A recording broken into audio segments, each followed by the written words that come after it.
अनेकदा असं होतं की मराठी व्याकरण म्हटलं की थोडं अवघड वाटायला लागतं.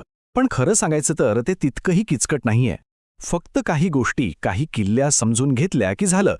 आजच्या या विश्लेषणात आपण बरोबर त्याच किल्ल्या शोधणार आहोत, ज्यामुळे मराठी भाषा शिकणं एकदम सोपं होऊन जाईल. मग तयार आहात? चला तर मग सुरुवात करूया. आजचा आपला प्रवास या 6 टप्प्यांमधून होणार आहे. आपण वाक्याची रचना कशी वेगळी आहे हे समजून घेण्यापासून सुरुवात करू आणि मग हळूहळू व्याकरण वापरून स्पष्टपणे कसं लिखायचं इथपर्यंत पोहोचू. चला पहिला टप्पा पाहूया. अनेकांना मराठी शिकताना जो पहिला मोठा अडथळा जाणवतो तो म्हणजे वाक्याची रचना. इंग्रजी किंवा इतर काही भाषांच्या तुलनेत मराठी वाक्यरचना अगदी उलटी वाटते. पण असं का होतं? यामागचं कारण काय आहे? चला तेच जाणून घेऊया. आता बघा, इथेच तो सगळ्यात मोठा फरक आहे. तो अच्छा असं आहे होय वाला क्षण. इंग्रजी वाक्य कसं असतं? ही ड्रोव्ह द कार, म्हणजे कर्ता, मग क्रियापद आणि मग कर्म, SVO. पण आपल्या मराठीत बघा, त्याने गाडी चालवली. इथे काय झालं? त्याने म्हणजे कर्ता, गाडी म्हणजे कर्म आणि चालवली हे क्रियापद आलं सगळ्यात शेवटी, म्हणजे SOV, कर्ता कर्म क्रियापद. हाच तो मूलभूत फरक आणि मराठी व्याकरणाचा पहिला आणि सर्वात महत्त्वाचा नियम. तर ही SOV रचना डोक्यात अगदी पक्की बसवायची. मराठीत क्रियापद नेहमी वाक्याच्या शेवटी येतं.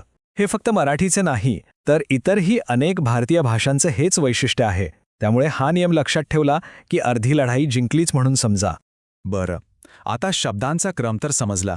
पण मराठीत फक्त शब्दांची जागाच नाही, तर स्वतः शब्दसुद्धा बदलतात. म्हणजे त्यांचे रूप बदलतं आणि यालाच विभक्ती किंवा इन्फ्लेक्शन असं म्हणतात. हे का आणि कसं होतं ते पाहूया. म्हणजे बघा, एखादं नाम, सर्वनाम किंवा क्रियापद वाक्यात येताना या 5 गोष्टींनुसार स्वतःला बदलून घेतं. तो शब्द पुल्लिंगी आहे की स्त्रीलिंगी, एकवचनी आहे की अनेकवचनी, क्रिया कोणत्या काळात घडतीये, या सगळ्याचा परिणाम त्या शब्दाच्या रूपावर होतो. जरा या तक्त्याकडे बघा. जाणे या एकाच क्रियापदाची किती वेगवेगळी रूपं आहेत. तो जातो, ती जाते, ते जातात, मी गेलो. हे सगळं सुरुवातीला थोडं गोंधळात टाकणारं वाटू शकतं, पण खरं तर हेच भाषेला अधिक अचूक बनवतं. प्रत्येक बदललेलं रूप आपल्याला वाक्याबद्दल अधिक माहिती देत असतं. आता वळूया शब्दयोगी अव्ययांकडे. इंग्रजीमध्ये ज्यांना आपण प्रेपोजिशन्स म्हणतो, तेच मराठीत शब्दयोगी अव्यय म्हणून येतात, पण एका मोठ्या फरकासह. आणि हा फरक समजून घेणं खूप महत्त्वाचं आहे. फरक अगदी नावांमध्येच दडलाय. इंग्रजीत प्रीपोजिशन म्हणजे शब्दाच्या आधी येणारा शब्द, जसं की ऑन द टेबल, पण मराठीत असतं पोस्टपोजिशन म्हणजे शब्दाच्या नंतर येणारा प्रत्यय. म्हणून आपण वर टेबल नाही तर टेबला वर असं म्हणतो. तो वर हा प्रत्यय टेबल या शब्दाला नंतर जोडला जातो. सोपं आहे नाही का? आणि हो, इथे खूप महत्त्वाची गोष्ट लक्षात ठेवायची आहे. म्हणजे फक्त प्रत्यय उचलून शब्दाला जोडायचा नसतो. नाहीतर टेबलवर असं झालं असतं, पण आपण काय म्हणतो? टेबलावर. पाहिलं? टेबलचं टेबला झालं आणि मग त्याला वर लागला. तसंच घरचं घरात, शाळाचं शाळेत, म्हणजे तो मूळ शब्द पण बदलतो. ही गोष्ट हमखास चुकते, त्यामुळे याकडे विशेष लक्ष द्यायला हवं. चला आता थोडं प्रॅक्टिकल होऊया. मराठीतली वाक्य ओळखण्याचे 4 मुख्य प्रकार आहेत आणि ते ओळखायला एक अगदी सोपी युक्ती आहे.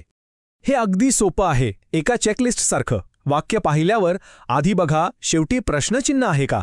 असेल तर ते प्रश्नार्थक, नसेल तर उद्गारवाचक चिन्ह आहे का? असेल तर उद्गारार्थी.